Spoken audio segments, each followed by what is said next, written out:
of emotionality. Now, that is not mental health. That is being like an object, and that is being like a chair or a table. To me, a mentally healthy person is a person who has an ability to thrive, to basically actualize, to go get himself or herself the life that he or she wants. That means is basically aspirational, seeking, wanting a little more than what life is. Now, what is happening because it's such an in thing to keep talking about mental health? Okay, everybody is prescribing that the minute you experience any emotion, that means you're mentally unhealthy, which is not true at all. At all. Okay. So for me, a mentally healthy person embraces emotions which also facilitate him or her to do better. For example, I was concerned about this meeting, so I was telling my husband that I just need quiet and peace. I want to sit back with my thoughts. I want to prepare. What am I going to say today? My concern is an emotion. It is not a mentally unhealthy emotion. It facilitates me to pay attention. It facilitates me to go back to some thinking. It facilitates me to read up on what I would like to, possibly be able to share today. Concern is a healthy emotion. Now, as I repeat, many people who are all self-styled counselors doing all kinds of mumbo jumbo work are trying to, unfortunately, have human beings be bereft of emotion. And what happens? I always give this example that our mind is not like a vacuum flask. If you see a vacuum flask, it has glass, then there's air pressure, and then around it, there is plastic. Then whatever contents you put in that flask, you put hot or you put cold, is able to keep that temperature because of the vacuum that has been created between the plastic and the glass.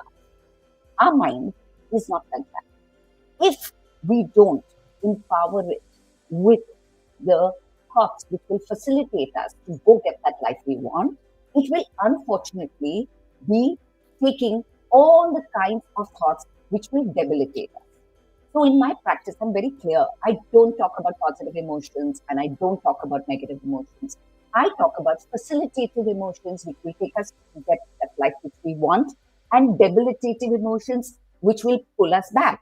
Now, overconfidence, arrogance are positive emotions, but equally debilitative and dangerous, right?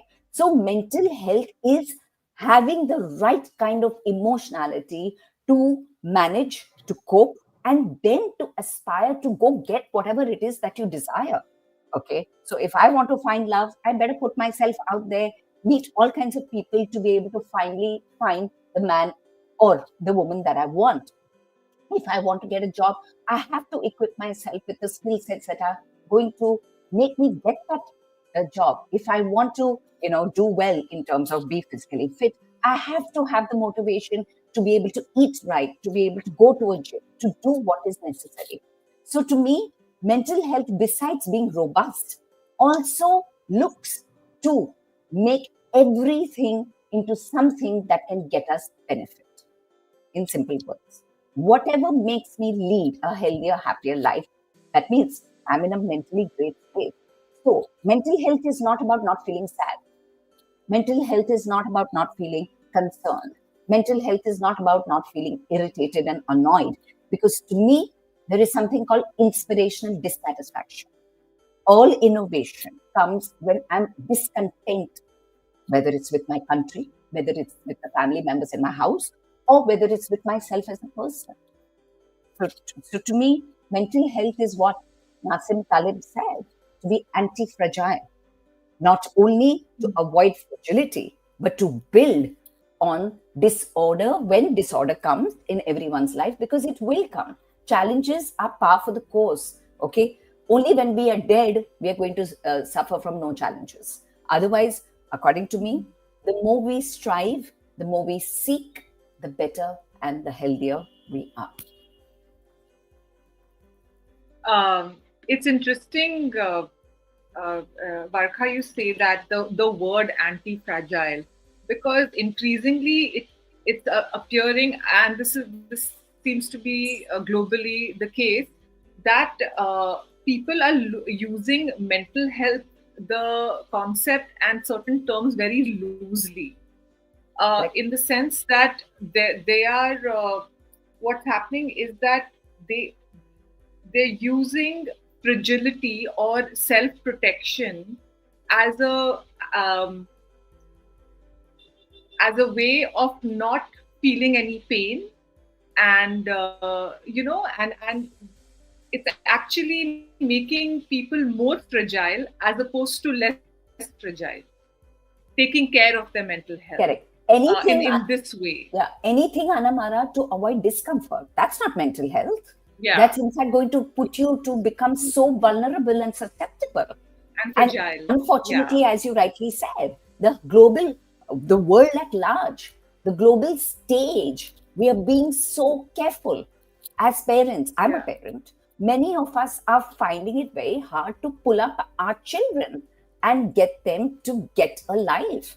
We're so afraid because everyone's saying, oh, he'll commit suicide, he'll be depressed, etc., etc. And then my question is, what are we creating? What are we setting ourselves up for? Are we setting up yeah, ourselves up for people who are not going to be able to manage their lives after we are dead and gone? What are we setting ourselves up for? Which I think parents, teachers, people in positions of power, doctors, etc., are not really asking. We want to build stamina. In fact, my tagline is building emotional muscle. I want yeah. muscle physiologically and emotionally. Mentally. And here, with constantly mental health being propagated as no feeling, be careful, be cautious, the entire philosophy being sold around it is caution, which is Yeah, absolutely, not going to hold anyone in good stead. yeah. I would also like to add here the different realities between what we are speaking of now, and perhaps this is at a global stage, but the experience that I have with the girls that Empower Her India works in rural communities, I think there is an over exercising of resilience with those girls as well, because Correct. of the background they come from, the fact that they are an afterthought in many cases, their emotions and their because of the patriarchy that they are brought up in, their emotions and their feelings and their experiences are not given due credit. So in all those challenges, girls, it's difficult and they are constantly coping because of these setbacks that they are constantly having. And so there is an overworking of resilience, which can also lead to poor mental health, you know. Correct. So In there are fact, you both. said it beautifully. You said it beautifully. I'll let you finish and then I'll come. Sorry. So what I was trying to say is that there are both realities coexisting, and perhaps one is more urban, where with in an economic strata that is slightly better off, where everything fragility and is everyone is so scared of that. Whereas on the other hand, the experience that I have is that girls and larger community, I would say, is so resilient because there are constant problems that they have to face, particularly young girls, and that also is really, really impacting their mental health. Correct. So when I was reading the brief that was given to me, I just smiled at myself and I said, first of all, mental health does not have SOPs. And that's why I've struggled as an independent practitioner, never been able to create something which is a one size fits all. In urban Yeah, India, our children are pampered. They have a different kind of anxiety. They are terrified of any discomfort. In rural India, where the situations are so different, the environment is so challenging, whether it's patriarchy, whether it's lack of resources, whether it's the fear that tomorrow they're going to be sexually assaulted, etc. There's a very different kind of environment, right? So you cannot have a one size fits all, that what is mental health for the cities will necessarily be mental health for sure. the rural, right? So, and I think as professionals, again, I think a lot of people are not paying attention to situations in mental wellness. Like today, your farmer suicides are not coming because the person is mentally distressed, which unfortunately people are not able to understand. It is coming because of an actuality that there is financial distress. There is no money for that poor person. and or she sees no hope. But the hopelessness is not coming because of a mental state. It's coming because of an actuality, a reality, that he or she has taken loans which he or she is unable to pay back, sees no option but unfortunately to do something so damaging to himself, right? While today in urban India, where our children are constantly pandered to and made to feel so extra special, their discomfort is with a different kind of pain. They have all the resources which a poor girl, as you rightly said, in your NGO where you work, does not have. Okay. Now, how can we say that this one's mental health is the same as that one's? It cannot be. This kind of anxiety which an urban Indian child, adolescent will face will be very different from the anxiety that your girls in rural India will face. And as you rightly said, your girls will never suffer from discomfort anxiety. And our kids will always suffer from discomfort anxiety. Do people even know what is discomfort anxiety? Now that's another question, right? So you said it aptly, because when I read, I smiled. I said, we are all nicely sitting in an air-conditioned room doing this session. My pain is what? The lights will go off and I'll feel so hot. That's not pain, but because I'm so fragile, I cannot sit and I cannot do my work in spite, all I have to use is my brains and my mouth, but I need a certain picture perfect condition. While your poor girl in the fields will be pulling out all the weeds from the farm, etc., etc., she will never complain. But what will she complain of? She will have a different anxiety. Her anxiety will be, will my life change?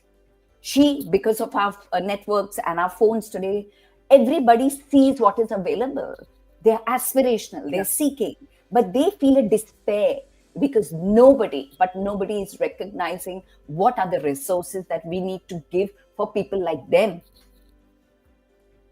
Right? So definitely, the over tendency to be resilient in one way actually says that you've given up. Right? You've given up. There's no way out. That there's no way out. This is my fate, and unfortunately, Indians are so fatalistic. Okay, that this is my fate, and this is all that I can do. And then she goes into a different kind of mental state where she lives a very listless, uninspired life, because she does not believe that there is going to ever be an opportunity to rescue her. You understand? So her mental distress will be very different from ours. And again, therefore, we don't have SOPs. We cannot have SOPs. Like today, physiologically, I can have SOPs, 120/80, certain level of oxygen, a certain level of hemoglobin, etc. That's standard because we're all human beings. But the mind is different for every person. And every person's situations are different. Okay, so there is a beautiful sentence Epictetus said, where he said, situations in this world do not disturb us. It is our view of the situation that disturbs us. He was a very famous philosopher, but I think in his times, maybe it applied. Today's situations make a difference. And I think we are not paying enough attention to the situations that are, according to me, especially in a poor country like ours, very significant in mental distress. Very, very significant. You improve situations and you see the wellness improve. So that's another facet that I come in with mental wellness. A lot of mental wellness also depends on nutrition. And I think we are not paying enough attention to the nutrition that the brain requires. Now, since my work is all brain work, I see to it that I eat very well, because all my nutrition is being depleted because of my thinking, my attention, my focus, my conversations with my clients, right? So nutritional deprivation, I think, where again, most therapists, psychiatrists, doctors are not paying attention to at all and just merely prescribing or labeling, okay? But the minute I've seen with my clients, the minute I'm supplementing nutrition, they don't need to see me. So your people in rural India are nutritionally deprived also. Correct. Especially girls, young girls. Absolutely. Because of our patriarchy and the fact that boys have to be fed and made fatter, the girls are always given the last piece of the pie. Always. Yeah. It happens Yeah. even in urban India. So I can imagine what must be Yeah. happening in rural India. Correct. Perfect. Oh, too much information for me to process right now, but perfectly put. Thank you so much, Varkaji. And coming back to adolescents that we are speaking about right now, like you said, especially in rural India, the girls can't understand, or by the time they understand, they have already suffered so much. So, how can we help them realize why this is important? Why is also taking care of your mind is also important, or just taking care of your body is not enough, especially during the age of adolescence? How can we, as a community or as parents, we can help them realize, especially in adolescence? It depends on what we define as a mindset that we want to create. In itself, there's nothing right or wrong, right? It's all determined by or dependent upon what the person wants. So we always work backwards. When a client comes to me and say, help me, I said, help you with what? You have to tell me what you want help with. Do you want to do better at your work? Do you want to become fitter? Do you want to earn more money?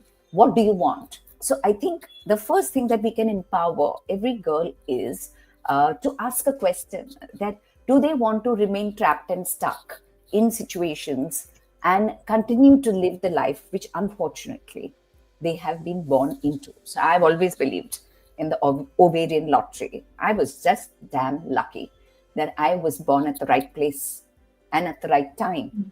And in a situation where my father really gave me a free clinic. Who gets a free clinic in Bombay? Very few people. I think none of my friends got it. Okay, so we have to empower them to first have them see that what are they aspirational for. And thank God for the phones actually. Sometimes the phones can facilitate us to see that we need not be frogs in the well anymore. We can be, in the ocean. But do we want the ocean? And if we want the ocean, then there are unblocks that are coming in the way and holding us back. Because not everyone gets opportunity, right? Okay, it's not a level playing field. India is not a level playing field. Most of the world is not a level playing field, okay? But I think more here. And Anamara will be able to tell us more. What are the challenges that Anamara sees in the rural areas where they struggle to aspire, to want, and yet repetitively get nothing of what they want? So if you could come in, then I would add maybe from the mindset point of view, what we could do to empower them. Sure, sure. So when with our work with adolescents, I think some of the I feel that in the age of adolescence, wherever you are, there are certain common experiences that both boys and girls have, because they start entering the world and viewing the world in a different way. They start looking at the opposite sex in a different way, gender. They realize their own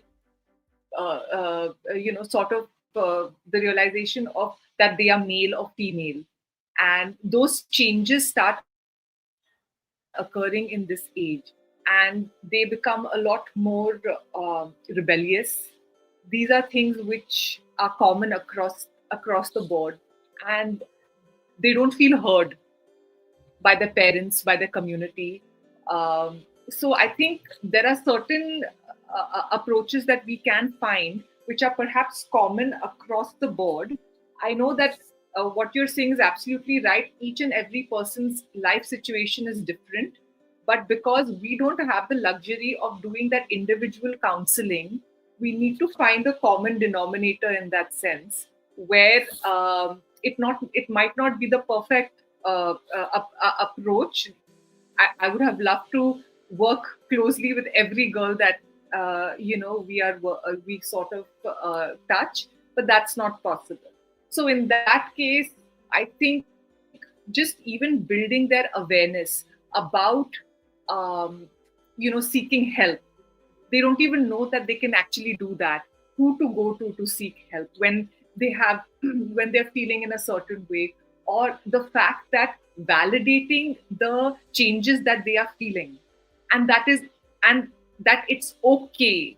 It is how you respond to those changes in a responsible manner that is what is most important. Letting them know that, because some of these things are they think as so shameful, and they have nobody to speak to about it. So those are the kind of things that I feel, and to some degree we are already doing with the girls, where I think the more deeper and more controversial topics, which I would like to cover, which is there is also an aspect of self harm, and because there and that's something prevalent, and we are seeing increasingly happen across the board, where you know uh, children are taking extreme steps, and how to preempt that. Are there any tools that we can give them in advance to fall back on if they are feeling in a certain way? So those are kind of things that we hope we are able to give them. So, from what I understand, is that you seem to be making two facets here. One is the sexual facet and the awakening that happens during puberty, where the girl gets her periods and the boy gets his first sexual erection. Now, that obviously, because sex is such a taboo topic in this country, okay, there is no correct information on actual, honest sexual education, which is scientific and proper. Okay, and I don't know how and when it will reach, the rural part of India. I really don't know. Okay, we are always talking about reproduction. We're not talking about the psychosexual aspects. So the first thing I think is that to take away shame. I think the most common emotion that people face with regards to their sexual awakening is anxiety and shame. Anxiety, oh God, what am I thinking? I should not be thinking these thoughts. Okay, am I going to constantly, in this mode of thinking, become like a pervert? And the shame if they've fallen in love with either members of the opposite sex or of the same sex. What happens is that because it's supposed to be such a hush-hush thing where they are constantly condemned, called all kinds of names, particularly girls, where the minute I show interest in a boy, I'm a slut, I'm characterless, etc., etc. I think the first thing that we have to empower a girl child in rural India vis-a-vis mindset is that it is healthy to be sexual. And when I say that, an ill person will never want sex or will never have sexual awakening because you're ill. Okay, only when you're well, you will be sexually attracted and sexually aroused. So that's a very big thing for me. The very fact that you feel sexually aroused means I know you're well. Okay, the very fact that you don't feel sexually aroused, that means I'm going to dig a little deeper and find what are your physiological conditions which are not allowing a girl of 17, 18, 19, 20 to have sexual fantasies, to have, sexual attraction. Right. So I think we have to take away the connotation of shame.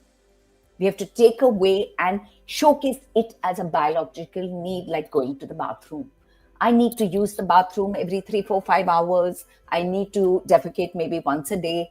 If we can just see sex as biological and not color it with morality, I think we will elevate a lot of guilt and anxiety that the children of today, adolescents now, that is across the board, because it is not that urban India is in any way any more forward in aspects of sex and sexuality as compared to rural India. We're still in the same zone.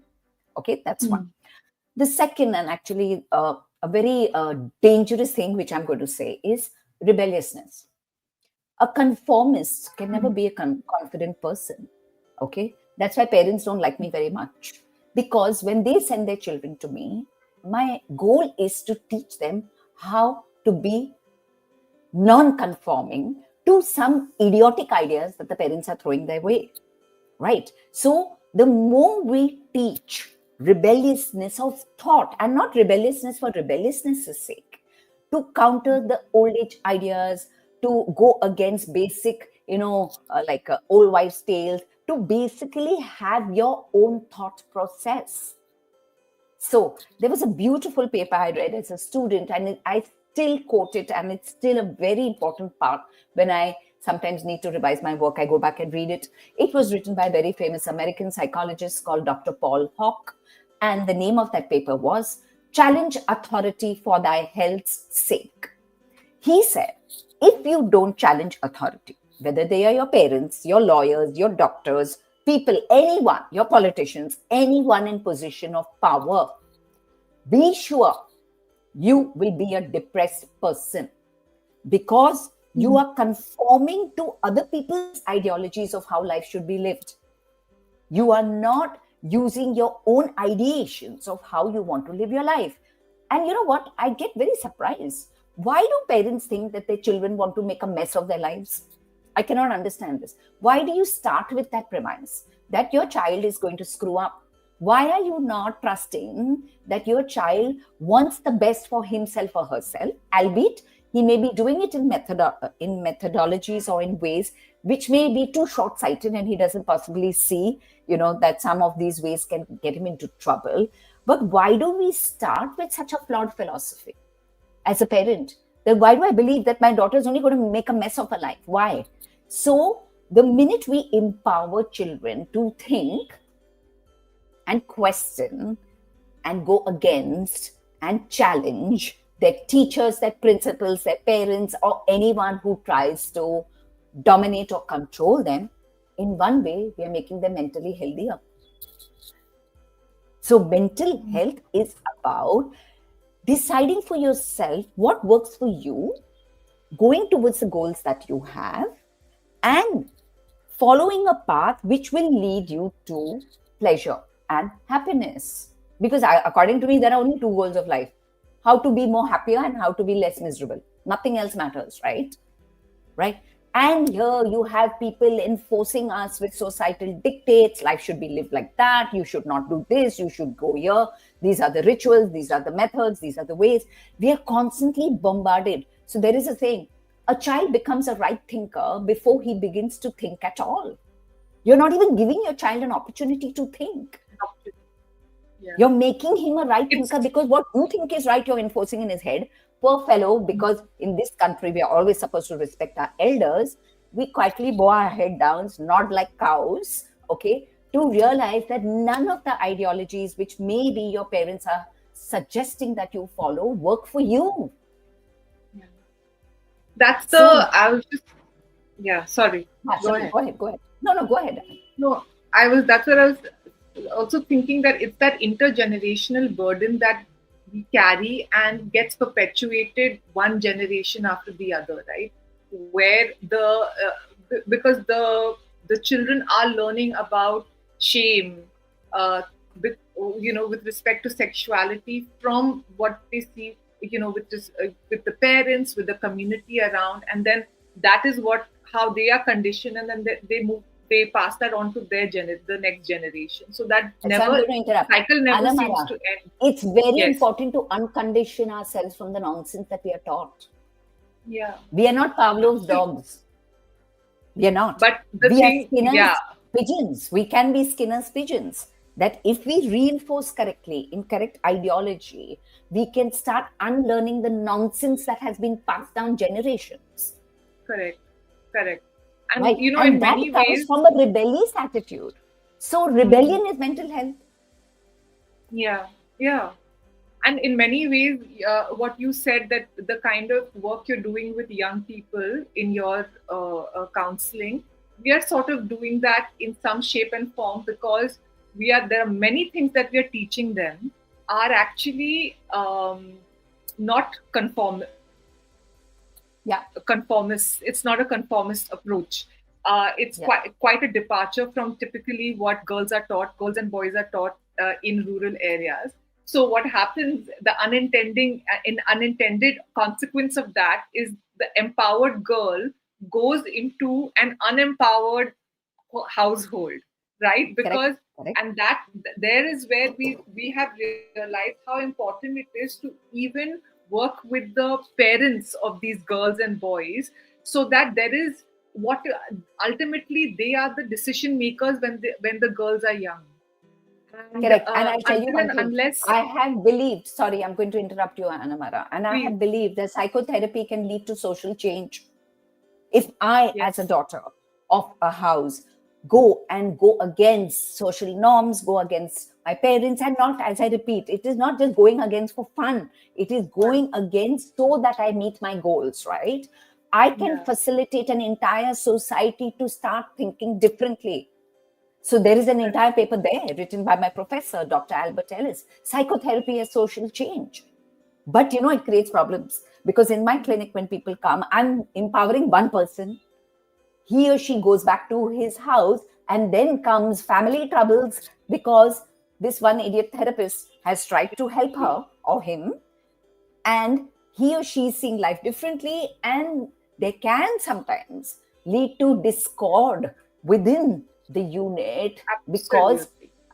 Because I'm empowering them to use their mind, to question, to think, to review the ideologies that they have subscribed to thus far, which is the cause of their misery, not realizing that in one way I'm making them more miserable, because now I am one person they meet maybe once in a fortnight for 45 minutes. They're living with the same old people whose ideologies haven't moved an inch. Correct. So if you're doing family work in rural India, I think that's a great thing. That's what we realize. Both are important. Correct? Yeah. Because I do believe that, problem parents have problem children. It's never the child. It's my milieu at home, my idiotic ideologies, which I'm constantly brainwashing the child with.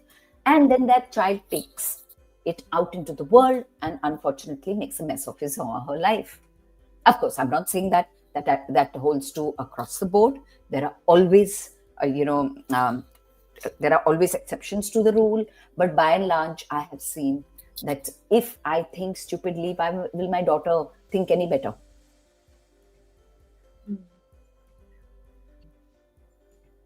But Varkha ji, we work with a specific community, we work in a specific region, but there are many other rural communities where speaking about mental health, mental well-being is still like a taboo, as compared to urban region where people are actually going to therapists. Is basically they are breaking the taboo. But right here in rural area, it's still a taboo just by speaking about it. So as per your experience, what are some of the myths that you have come across, and how can we just break this the stigma around it? So myth number 1, everybody has a mental health problem. Not true.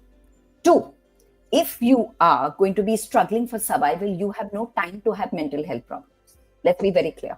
When I am going out into the fields trying to make my crops get me some money, I don't have time to feel depressed, anxious, guilty, whatever. I don't. Okay. In fact, they say mental health challenges are a condition for the people who have plenty. Then they have nothing better to do. So if you actually say people who are out striving, achieving, having to literally earn paycheck to paycheck, live day to day, have no luxury, as I may say, of mental distress. They are literally fighting for survival. So that's the myth that everyone needs mental health. No. When I'm busy making a life, I don't have the bandwidth to worry about, did someone speak to me properly? Did someone reject me? Oh, how am I going to look at this party? Okay, do I have the best bag available? Can I take that foreign holiday? I don't have that time because I am struggling to make a life, right? So we have to again review, what are we trying to do in the name of mental health? According to me, we are making a bigger mess. We are making a mess because of this pandemic and maybe the last decade or so. It's become the in thing to talk about mental wellness and to talk about mental health. And it makes me angry. I actually get upset. Then I just shut up and say, you know what, mind your own business. Do your work with the people who come to you. Let the world go to hell. Because it is a hackneyed term which is being misused and people are being misled. That is my worry. My worry is the misleading. Where today somebody comes to me, they've broken up with a boyfriend, they're grieving the loss, they don't have a depression. What do I say? Oh, you're depressed. Then I don't know my work. I allow grief. Somebody is nervous that he or she is going for an interview. Okay. I help him or her manage his nervousness and go for that interview. What am I going to say? That you have anxiety? What? So, because there's no understanding of, and here I come back to what I started with, there is no understanding of healthy emotions and unhealthy emotions, facilitative emotions and debilitative emotions. Every emotion which has a tinge of negativity is being trying to be reduced by these so-called mental health professionals. I love that you use that word, because that is one entire session in our life skills curriculum that we dedicate healthy and unhealthy emotions with the girls, and we also teach them that to a certain degree, not unhealthy emotions, but discomfort is good. It is going to push you to do better, and that is the message that we give our girls. Very good. So discontentment, disappointment, dissatisfaction, we better feel. That's the only way we will evolve as people and grow. Correct. And that is what we're teaching them. Right. So, maybe we are doing some injustice here, Disha, using your question.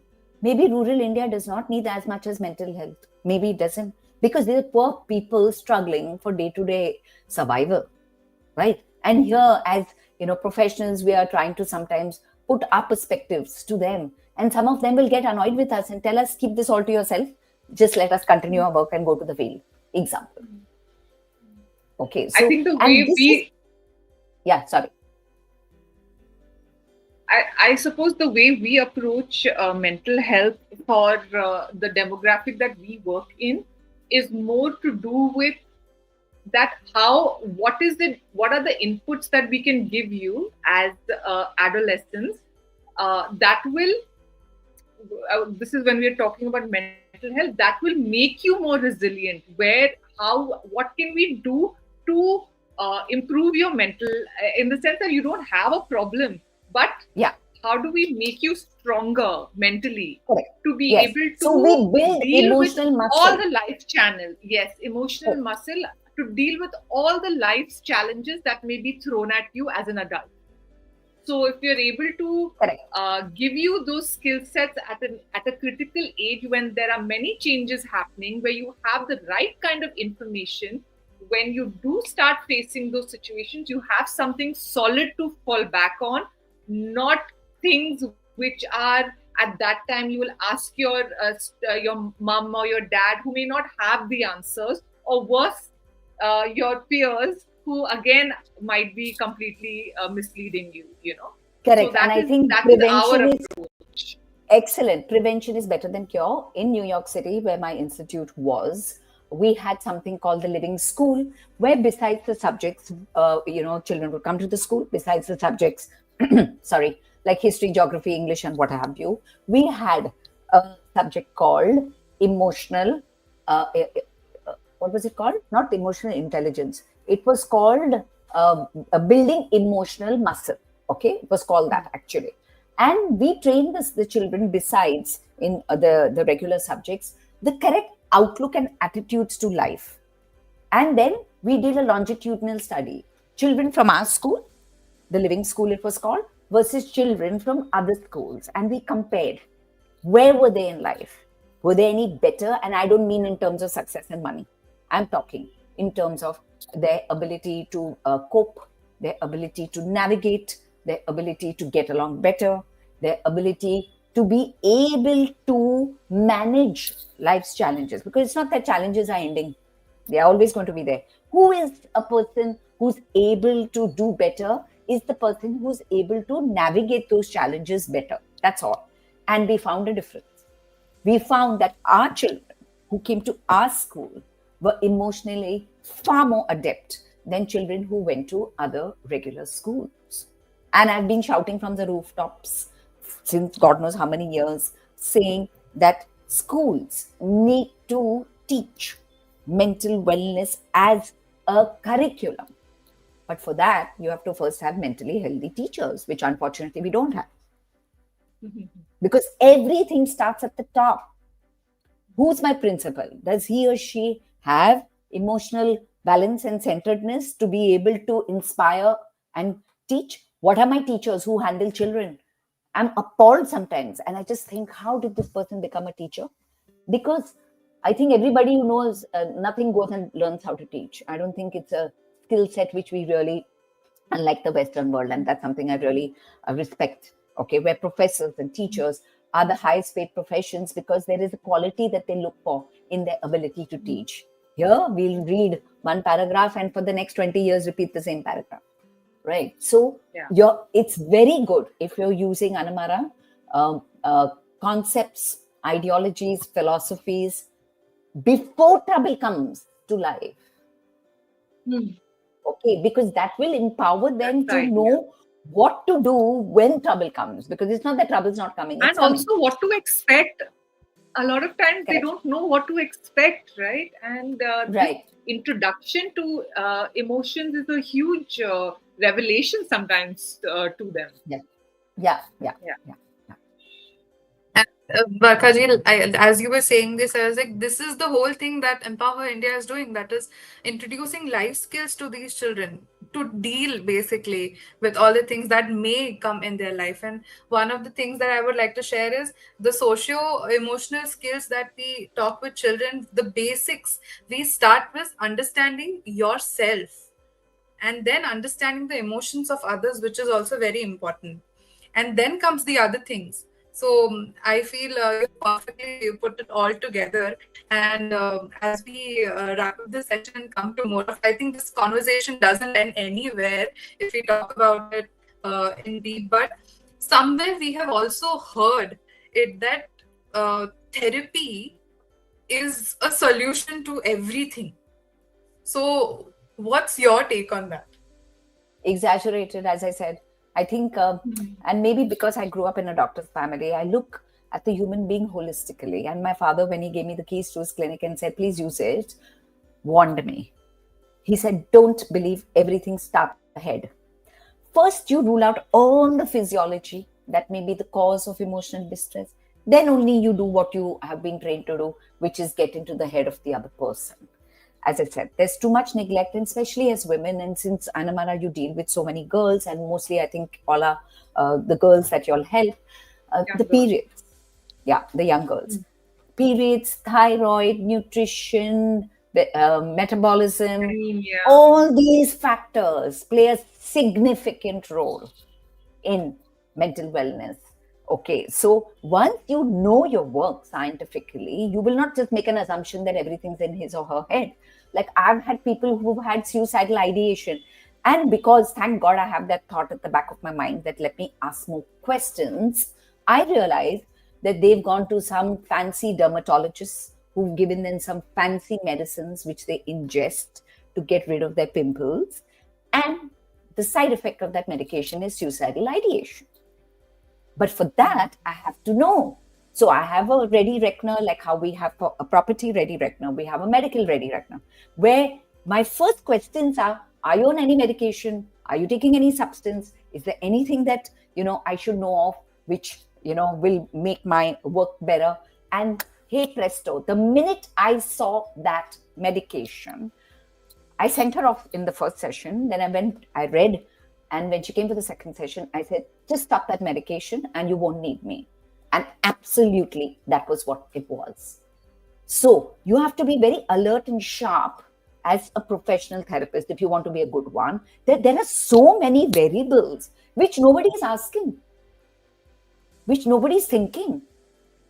There are clients of mine where the girls don't get their periods for 8 months. And I just think, like, what are the mothers thinking? There's an endocrinological problem, which is then leading to a problem in the mental wellness of the person. Okay, there are deficiencies in the girl, the ferritin, the B12, the D3, everything is off in the person's life physiologically, and then they bring them to me. What am I going to do? But the minute you solve for those, they don't need me.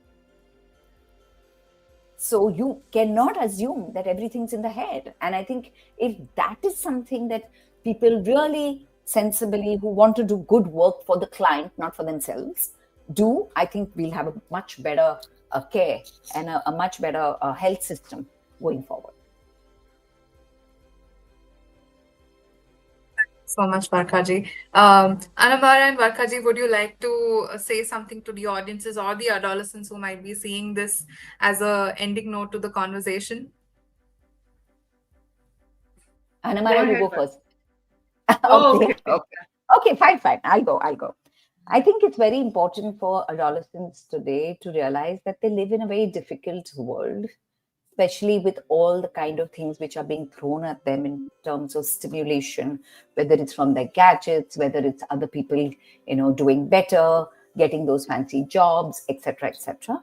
I think the most important thing that they need to keep asking themselves and keep grounding themselves is that who am I and what do I want? And to get whatever I want, how much am I willing to give up, and how much am I willing to stay the course? It's a very socialized, it's a very pressurizing world. So in the social realm, okay. So to keep their heads, to be equipoised, to keep reminding themselves about what is it that they really want from life, and accordingly charting their life on the basis of what their goals are, not looking right, left, okay, to see what other people are up to. I think if every adolescent can just keep himself grounded and keeps raising to himself what he or she wants and desires, I think they'll be in a much more at ease place. They won't be so restless and so ill at ease. Yeah. I think I would want to put, when I'm giving out this message to adolescents, I think I would want to put myself in their shoes when I was much younger. and, ask myself this question, because challenges are going to come, and this is only the start of the challenges that they face in the real world. So I think every challenge that they face, to ask that question, is this challenge going to make me grow as a person? Is it going to make me more resilient? And or is it going to completely break me? And what is the worst that can happen if I fail? A lot of times it's the fear of failure, and I think even as adults we go through that, right? And we don't actually take take up challenge or the opportunity that we see in front of us. And I feel that if we just change our perspective a little bit in terms of, what's the worst that can happen, everything just seems much less daunting. And at most times I think we emerge from these challenges more stronger and more resilient. So that's what I would give the message to all the adolescents, to ask themselves this question when they encounter a challenge. Thank you. Thank you so much, Anam and Varkha, for sharing such a powerful and much needed things that we wanted to have in this conversation. And to our audiences, before we wrap up the conversation, you could see Varkha and Anam's social media handles. If you would like to continue the conversation, you can reach out to them on their social media. And you can also visit their website, which is visible on your screen. You can also visit EmpowHER's other conversations as well and social media to get updated on such stories that we share from the work that we do on the field. If you would like to support and donate, you could do that as well by scanning the QR code and visiting the website. So thank you so much again to all our audiences. I would just like to say that we should not end this conversation here, and let's take it back to our homes, our schools, our communities, and spread word and spread awareness about these topics, which are very much important. So thank you so much again, Varkha and Anamara, Thank you. and Thank to you our so audiences. much. Pleasure. Yeah. Thank you so much, Anamana. It was wonderful. And thank you, Disha. You too, for such a impactful conversation. I really appreciate you coming on board and, giving us all the information and the wealth of experience that you have, sharing that with us. So thank you so much. Pleasure, always. And thank you, Disha, for putting all this together. And if there's anything that I can do, please feel free to reach out. Definitely. Perfect. Thank you so much. Bye-bye. Take care. Bye.